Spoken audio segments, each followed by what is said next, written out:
you're obsessed with the Connie Fife Show. It's about a lifestyle shift to move up or out. Hey, what's your jam? What's the one thing that really drives you? What makes you unstoppable? It's about opening a new door to live your dream. People give up way too early on their dreams. It's about enjoying the journey. It's about keeping it real. Damn, now the interviewee is interviewing the interviewer. I like this. It's all about you. I knew there was something else I wanted to do. Stop taking shit so seriously. Y'all can do this. Take an outrageous look at life and laugh. This is the Connie Fife Show. We love your voice. We love your jam. You need to be on radio. And now your host, Connie Fife.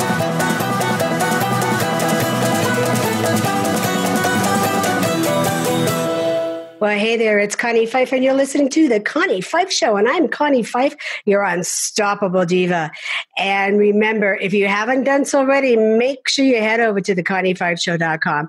Check us out, and also be sure that you are sharing with us on social media. You can find us on Facebook and Instagram, because that's where all of our peeps are hanging out. And I want to thank you for hanging out with us. And as our thank you, when you're sharing, we are sharing back, because we have so many goodies to give away for you: t-shirts, autographed books, and a gift from our guest today, which is a collection of short, heartfelt, and practical 3 to 4 minute videos from experts like Dr. John Gray, Ariel Ford, Sark, Paul Carrick-Brunson, and so many others. And of course, you're going to learn more from our guest all about this, which is Love Notes with Dr. Gary Sawyer, and I hope I'm pronouncing his name correctly, but we're just going to go by Dr. Gary for the rest of the show so we don't get it wrong. So Oregon claims that these videos saved their engagement. A couple in Oregon claims that this video saved their engagement, and they are now happily married after implementing the insights and tools that are taught in these videos. And each of the videos will both inspire and show you how you can create more real love in your life right now, delivered in your inbox twice per week. And we're going to share a little bit more in the show and how you can get your hands on those. But make sure that you are sharing, and listening to the Connie Fife Show. And why? Why do you need us? Why are you listening to the Connie Fife Show? And that is because we work with people who have found their success, who have found their fame, and we work with them to put together a very thriving lifestyle business. And if you want to learn more, just head over to talentconcierge.co and you can find out more information there, because that's where we are keeping that passion of life activated for the world's most daring mind. So remember to share. So now on to the show. So what is today's show about? If you could already imagine, it's about relationship. It's about love. Our show today is how to be safe in love again. And let's face it, unfortunately, divorce rates are high. I think it's 2 in 5 or 3 in 5 now. I'm divorced myself more than once, I sadly have to say, but in a wonderful relationship now. And our guest today is talking about that, talking about a transformational relationship. That's what he does. He's that mentor. He helps people rewrite the rules for love in their brains. Now, we always talk about love in your heart, but he's talking about love in your brains and allowing that amazing shift so you can have the wonderful and lasting relationship that you deserve. He firmly believes everyone deserves a love that lasts. He himself offers a unique blend of neuro-linguistic programming, that's NLP, Bert Hellinger's family systems, an approach in attachment theory, and the science of intimate relationships. So welcome to the Connie Fife Show, Dr. Gary. Nice being here, Connie. Thank you for having me on here. So Gary, you can later tell everybody how to say your name, because I know I kill it again. Dr. Sawyer. Dr. Sawyer is fine. You're fine. Oh my I just can't got twisted there. My first wife said about 6 months after we got married, I used to have a name that everybody could spell. Well, I have 5 too. I told that to my father-in-law. I said, not only is it E before I said, I got to go the P, the H, and the F's and the F. So I said, oh my gosh. For actually the longest time when we were first married, I kept my other name because it was the name of my children. I kept Batico. And then I gently went to Batico Fife. And then all right, we'll just take Fife now. So I get it. My father-in-law actually worked at NASA, and on his business card, he just put FIFE. He said it was just simple. He just. Oh my God. Yeah. Funny. Oh, Lord. That's what he did. Or try ordering a pizza. Yeah. I even do it now. FIFE. You got it. We'll just keep it at that. We'll keep it at that. So you talk about the brain using feelings as a GPS to know when we are loved. Don't we listen to our heart when it comes to our feelings? Well, we do listen to our heart, but I think our heart is actually being connected to our brains. And the fact of the matter is, we know that a lot of our feelings get encoded and sent down into our body. Okay. So there's a body-mind connection. We are embodied minds, but the brain is part of that. And what I argue is that from early on, like from the time you're 1 or 2, right, learns 4 key feelings to know when it's loved. And those 4 key feelings, that's your natural GPS for love. That's how you navigate all relationships is, do you feel welcomed with joy? Do you feel worthy and nourished to reach out and have your needs met? Do you feel cherished and protected? And feel empowered with choice? If you're feeling all 4 of those feelings, welcomed, worthy, cherished, empowered, you're thinking, I'm in a pretty good relationship here. One's missing, you're thinking, we got a few things to work on. 2 missing, you're thinking, what's the number of my therapist or my best friend's therapist? And 3 or 4, you're in a toxic relationship. So this is the brain's natural way. And all those feelings get put into the body. When I work with clients, I always ask them if they feel, say, unwelcome or unworthy. I say, where do you feel that in your body? So you either feel welcomed or unwelcome, worthy or unworthy in your body and your brain. It all works down together. So, and you also mentioned that we learned this at a very young age, because I did some study on this myself years ago, trying to realize or figure out why I couldn't keep a relationship. And the one thing that I did learn was, like, by the age of 3, you understand feelings, you understand love. So, I mean, really, you just confirm that our brain is learning from a very onset of our life those feelings to understand and know that we are loved. So now we grow as adults, we get older, we think we're wiser. So where does that breakdown happen that we get into relationships where all of these 4 feelings aren't connected? Okay, well, what happens is that's what I'd argue is that this is attachment theory. We know that from the time a child is 1 to 1.5 years old, we can tell what style, what I call love style, they have. Okay. How they're going to relate in relationships, how they're going to pick and create. And by the time a child is 1 to 1.5, and these love styles or attachment styles will track for the rest of their life. Now, the reason I argue it's feelings is, there's a lot of things like online dating, all these compatibility things, all these right. Income, height, weight, you name it. Have they read Dostoevsky? Do they do Pilates or yoga? Right? All these things. Those aren't big predictors. There's research show those don't predict lasting love. So you mean swiping left or swiping right really doesn't predict true love? No, it's according to how you do it, and too much swipe left is probably indicative of not feeling very, very secure in a relationship because you're just trying to, do one better. You're still right. If you're still looking, you're still trying to find that Mr. Right or that Mrs. Right. And if you're still looking, maybe swiping right or left isn't the thing that you should be doing. No, I tell people to swipe down, get to know a few people. Okay. Swipe down, stop that swiping left stuff. Okay. Yes. Now, early on, so by the time 1.5, we can tell by the way a child is separated from mother and the way they return, whether they're secure, they expect to love and be loved. That's okay to be depended on or they're anxious, they're afraid love's going to go away. Okay. You're going to leave me.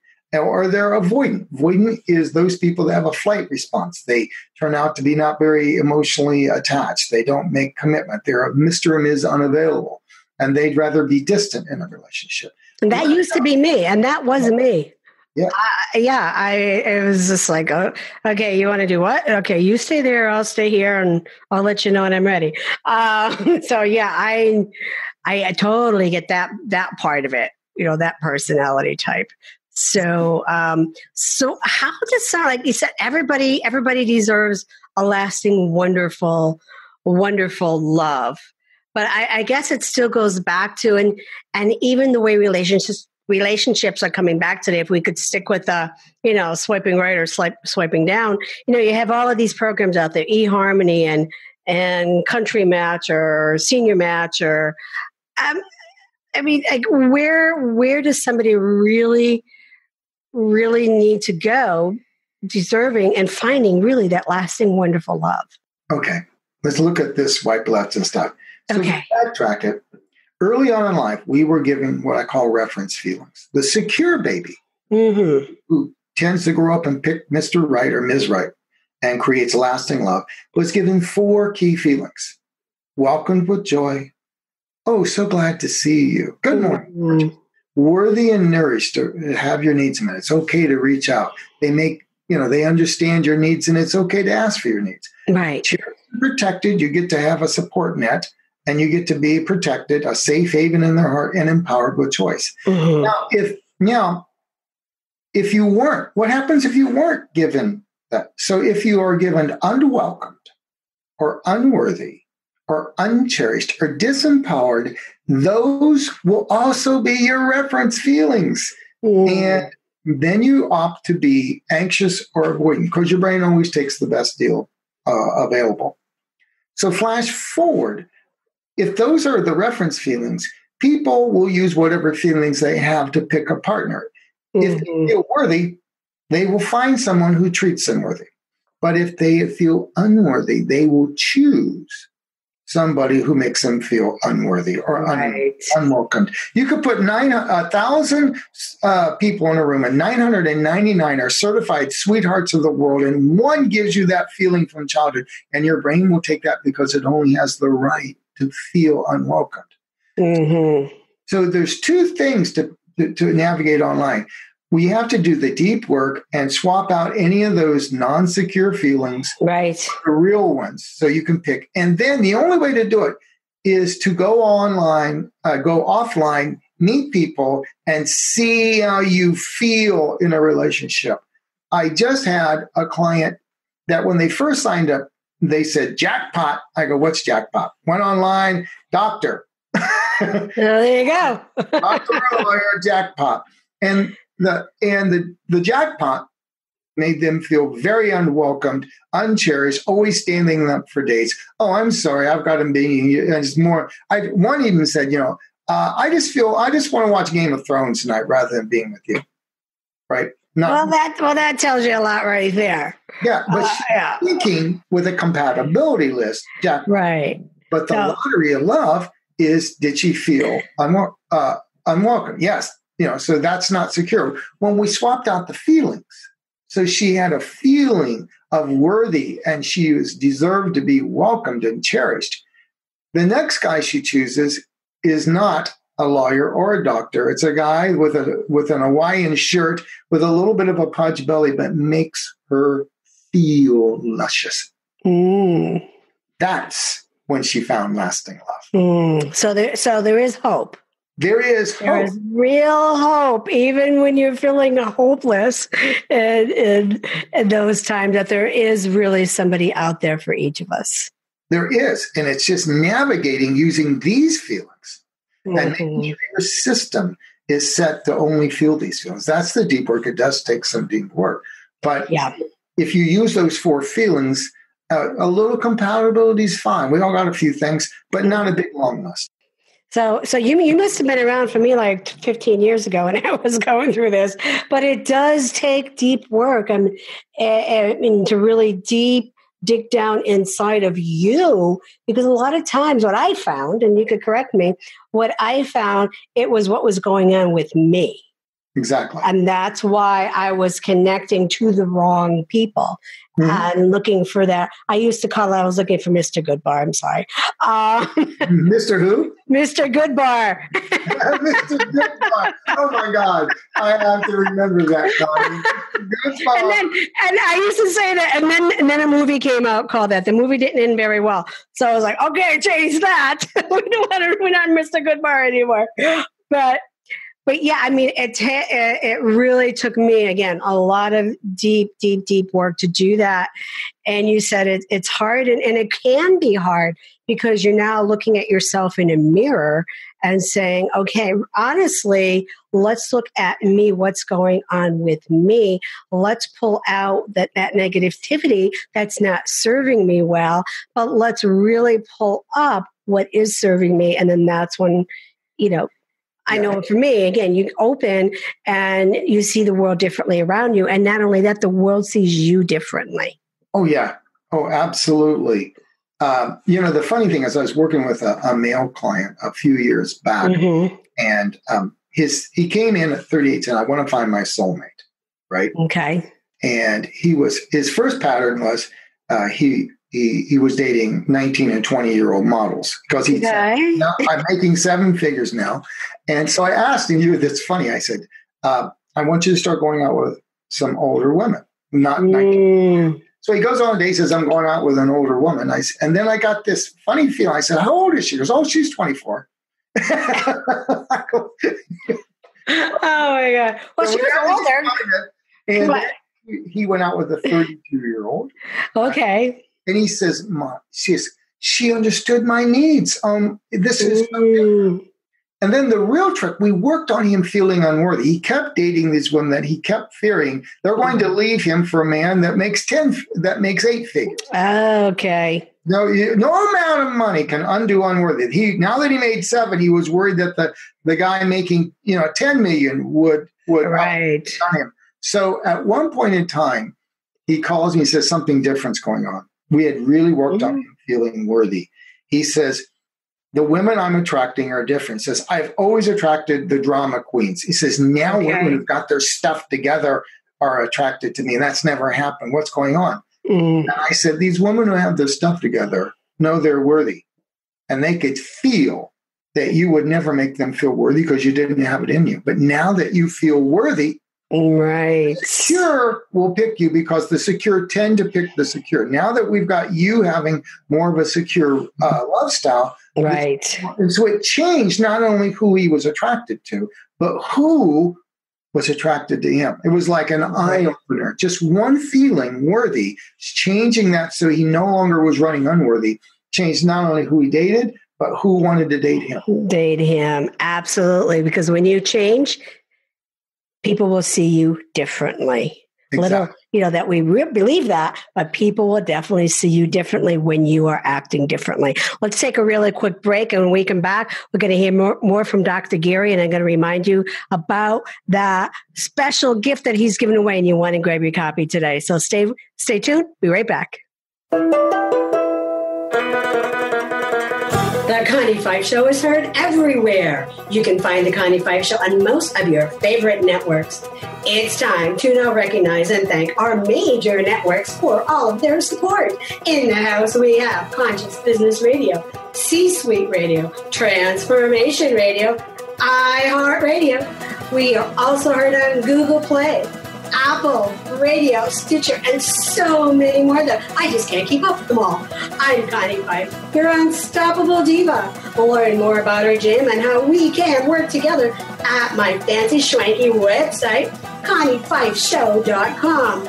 I'll see you over there. Until then, like, share. Now back to the show. Okay, we're back. It's Connie Fife, and you're listening to the Connie Fife Show.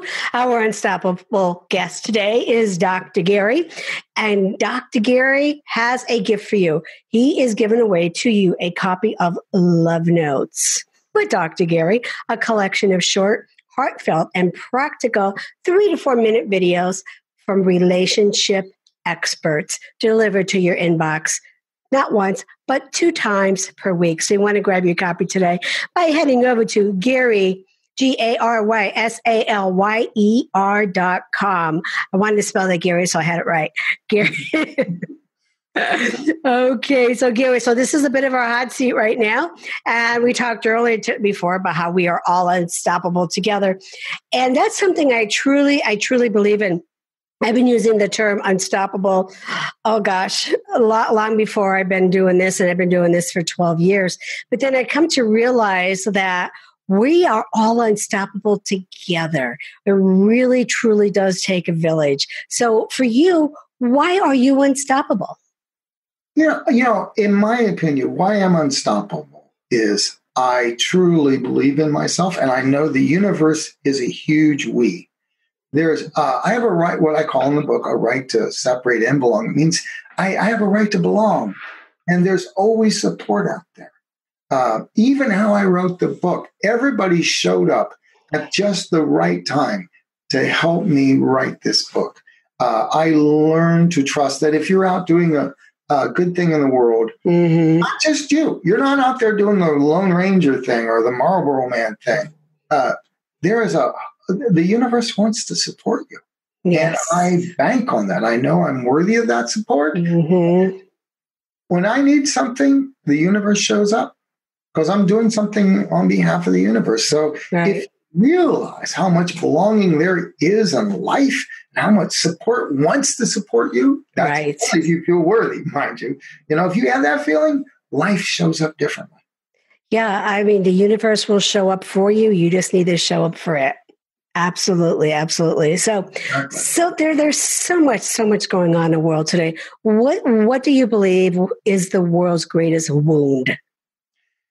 Right at the now, it is definitely a love wound. If you look at what's going on in our country, we have a mass epidemic of 2 things: feeling unworthy, and contempt.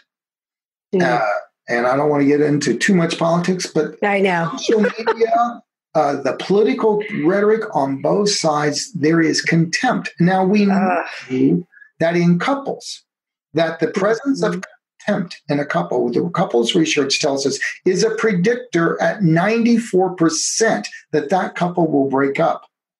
Now, if contempt can break up couples with almost 100% accuracy, what does that do to the fabric of society? Right. To let it seep through from the top down, and it's like we have a 3-layer cake of contempt, unworthiness, and hopelessness. Right. Nothing good comes from serving up this, and I believe we need more secure attachment where we value each other and we try to protect each other. We try to empower each other. Right. If I could give anything to our world, it's these 4 feelings. Yeah, no, I mean, that would be one of the greatest gifts to give to the world. I mean, this 94%, that's crazy. I mean, it's insane. And I know the numbers are high for broken relationships. And I know that has a lot to do with our societal breakdown today. And it really does. And if we can't take this gift that you are given and blanket the world with that, could you imagine how healthy we would be today? Absolutely. And I make these 4 feelings almost like a spiritual practice. Okay. Almost every day, I track how many times did I give any of the other feelings. If I just went to Whole Foods, and there was a new checker there, you know him, and I made sure, and I said, "Good morning, Rick." That's welcome with joy, and thank you, for bagging so well. No matter where I'm at, I try to give this feeling, and it's on Facebook. I try to find or social media. I try to find a positive thing to say. Okay. If there is criticism, I use a format. What I liked was this, and what I'd like to see more of. And right. If I did wrong, I ask, and just ask for what I'd like instead. If we could just give more of these feelings and be conscious. Yes, if we could just be nice to each other, even on social media. I am so anti-social media right now. I really am. And I even did some study about it last summer. And really the millennials and even the next generation, they're not on social media as much as we think they are. They're because they're seeing the bullying, they're seeing the negativity, and it's not healthy. It's just not healthy. I mean, I actually back down. So I stay on Facebook and Instagram for the show, and I'll stay with LinkedIn for our talent concierge. But besides that, I am just like anti-social. Well, I forgot what his name was. It was at Wisdom 2.0, and he was talking about social media in present. And he made something really says the top 10 most listened videos. None of them were negative. They weren't griping about something. They were all positive, uplifting videos. The ones that touch our heart are the positive, uplifting. That's right. Yes, there is a place for addressing problems, but it gets blown out of proportion. It is. It's blown out to what it was initially meant to be. Yes. Connecting with friends, building relationships, dating. We know that's how Facebook started, but it's gone much more than that, and it's not being used for what it is. I had someone recently complain that she actually had a phone call, a sales phone call. I had to laugh at her. She's like, how dare she call me, pick up the phone and call me and try to do a sales pitch to me? And I said, well, what's the problem? Isn't that sales 101? Well, we're connected on social media, and how dare she use that connection and try to make a sale to me? I thought, wow, like we are really disconnected to even when it comes to sales 101. And again, social isn't to be making sales on social media, and it shouldn't be made, for the negativity. Like share the positive. Yeah. Oh yeah. Well, whatever we do, we have to watch it, because we can't say I'm going to be welcoming and worthy and cherishing and part of it if we don't do it out. Everything we do needs neurons to fire off more. Right. So there is no such place as I'll be very loving and secure at home and I'll be snarky outside. No, you can't. Well, and again, some people are like, oh, but I need that outlet. I'm like, you don't need that outlet, honey. Like, that's not where you go for that. Positive. Train your brain to be secure. And to be positive. So what's next? What's next for Dr. Gary? Where are you going from here? Where am I going from here? Yeah. Well, now that the book is out, mm-hmm. I'm literally just seeing where it breaks. I want to follow the universe on this. Okay. I believe that, I'll probably have a podcast in the fall. And okay, cool. I'm looking at going back to some live events, but reborn after writing this. Nice. And there's even some therapists that I didn't write the book for therapists, but I have had some friends who were therapists read the book who says, I want to know what you do with clients. So that's what's next, something along this street. But I love live events and inspiring people that life and love can be better in it. And because there is hope, and it's doable hope. It's not pie in the sky hope. Mm-hmm. A hope that disappoints you. Right. I'll be glad to back that up with you. Like you said, I mean, I thought I had no hope. I was hopeless. I was not destined to find Mr. Goodbar. And I did. I just took a break from relationship. I did for 11 years. I just took a break. I'm like, I'm done. I can't do this anymore. And I did a lot of deep work on myself. And when I finally opened up, that's when my Mr. Right did show up. Yes. Yeah. So what was the key for you? What was the key change? I'm just curious. The key change for me, gosh, there's so many. Really, I got to a point where it was, and I had 2 children by now with my ex, and my son was 6 months old. My daughter was 3 when I just walked out and said, I can't do this anymore. My key change for me was my really opening up, taking a look, seeing my children and saying, I just want a better life for them. But that's when I said, I have to recognize in me what is going on. And that's when I went down the path initially of study of people, because I was still blaming other people. I was still blaming other people and saying it's their fault that I don't like people. I was still blaming them. And then I've come to realize, and then I started working with a group called BE, Beginning Experience. I went there as a participant. It was for widow, divorced, single individuals. And I'm like, well, I got that covered. And through that, I just learned that it was me. Yes. It wasn't the other person. It was me. And when I change, that other person will see me different, because that reflection of me is going to come out and show through. And again, I did a lot of work on me and learning that it was me. So the key thing that triggered it initially was my kids, but then, like I said, I was still blaming other people. But then when I came to the realization that it's not anybody else, it's me. I'm responsible for me, and I need the courage to change the things I can and not the things that I cannot change. And I started living by that mantra for a very long time, because I kept trying to change other people and control other people. And also understanding at that very young age, again, up to 3 years old, what was happening in my life. And at that point, it wasn't a loving, happy, wonderful family. My mom was 16 when she had me. So it was just understanding that, and understanding that she did the best that she could.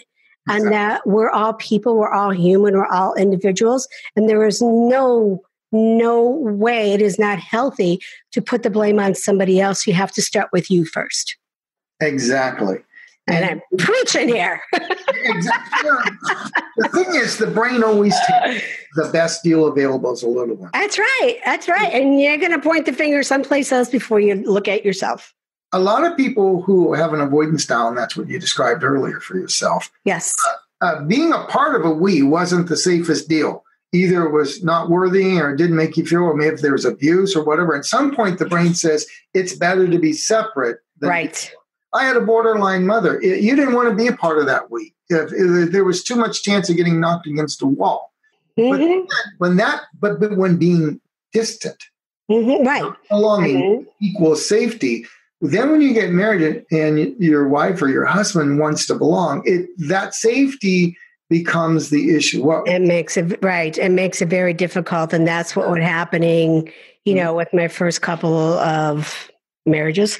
And I even hesitate when I say that sometimes. I had one real marriage, the father of my children. Yes. That's what counts. But yeah, I mean, it was a struggle. Like you said, yes, I had abuse growing up, physical, sexual. I had all of that abuse, and always, the finger, blaming, throwing at me. And I didn't grow up with my parents, blah, blah, blah. Then I find out a couple of years ago that dad wasn't dad. I was adopted. So, it just goes deeper. And like I said, that it's still, the onion is still peeling away for me. But, to be able to recognize yourself. I mean, we're going over a little bit of time if you're okay with that.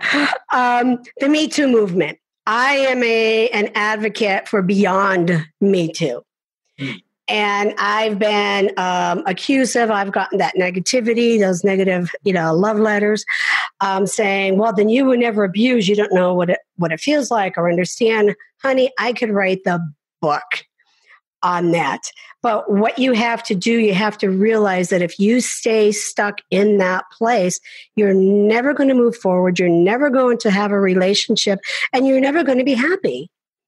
So, and that is why I am a huge advocate, strong advocate for Beyond Me Too.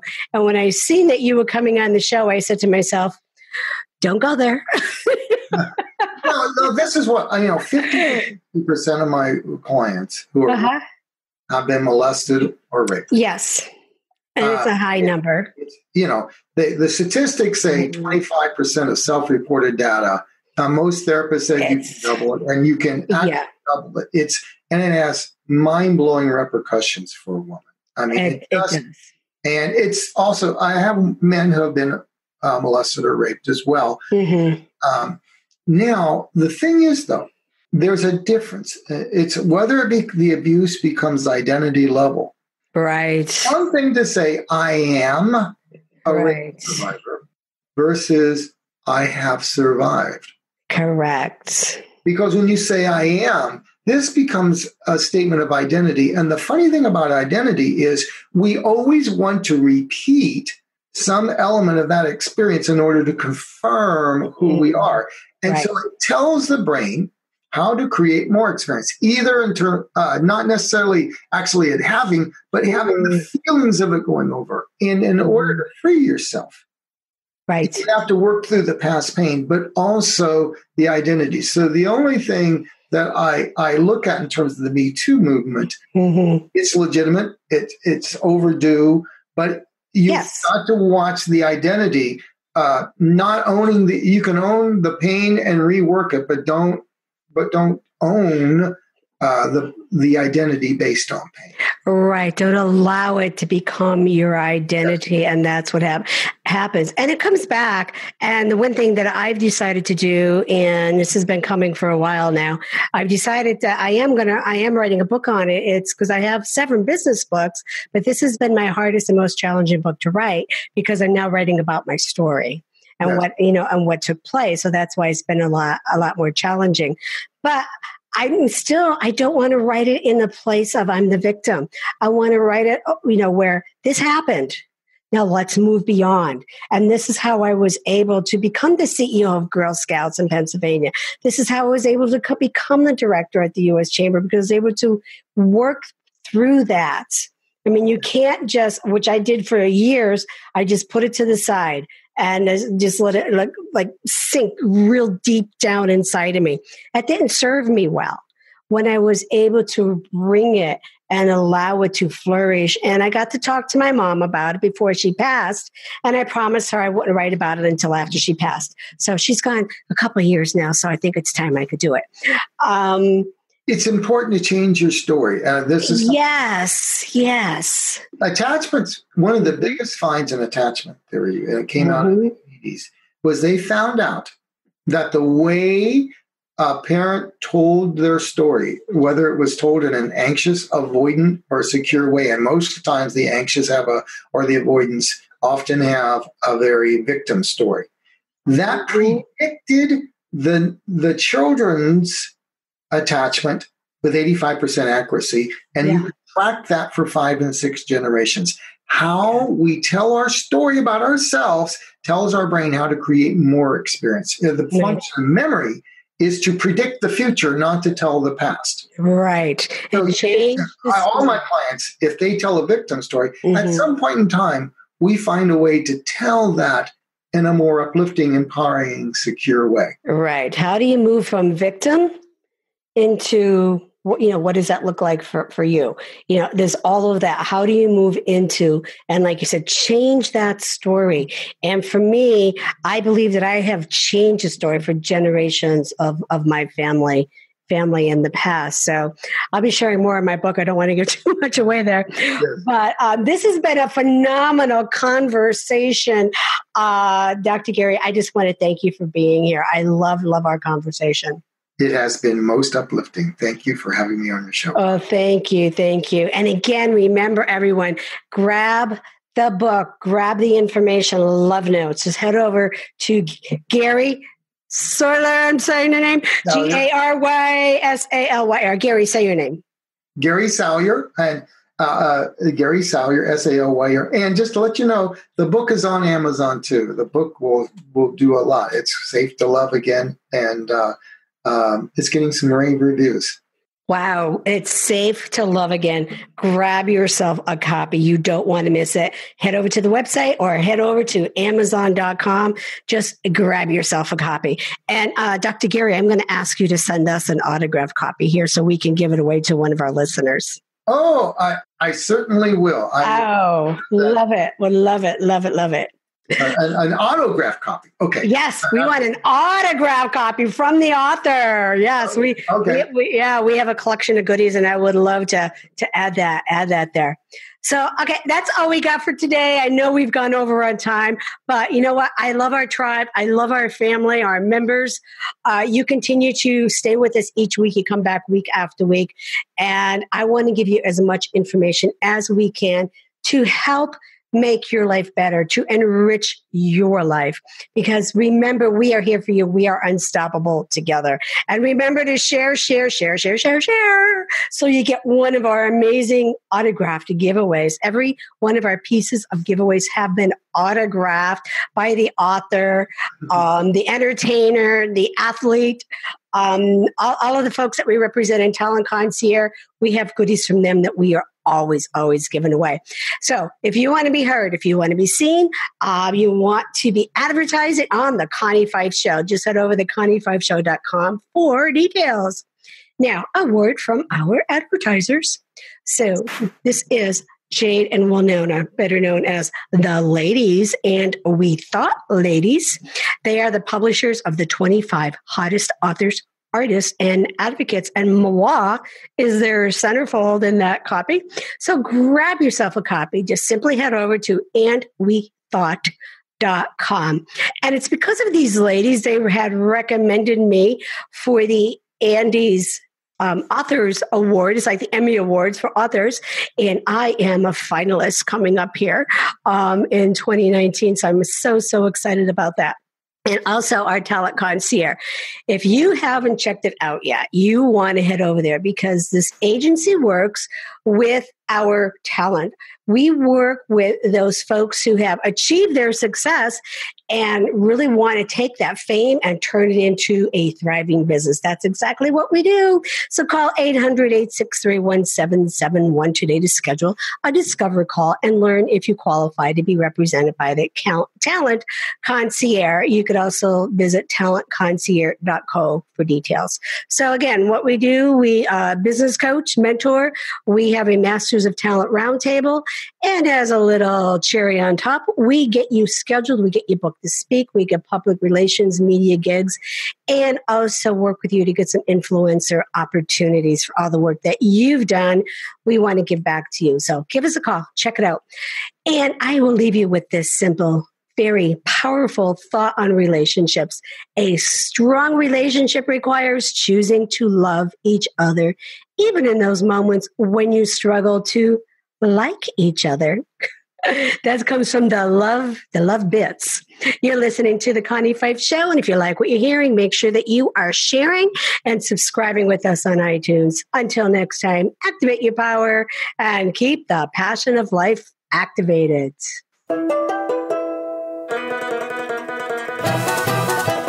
Hey, y'all, it's Connie Fife. Thank you for listening to the Connie Fife Show. Check back often. You don't want to miss any of the good stuff. If you like what you hear and would like to be a guest on the show, head over to theconniefifeshow.com to apply.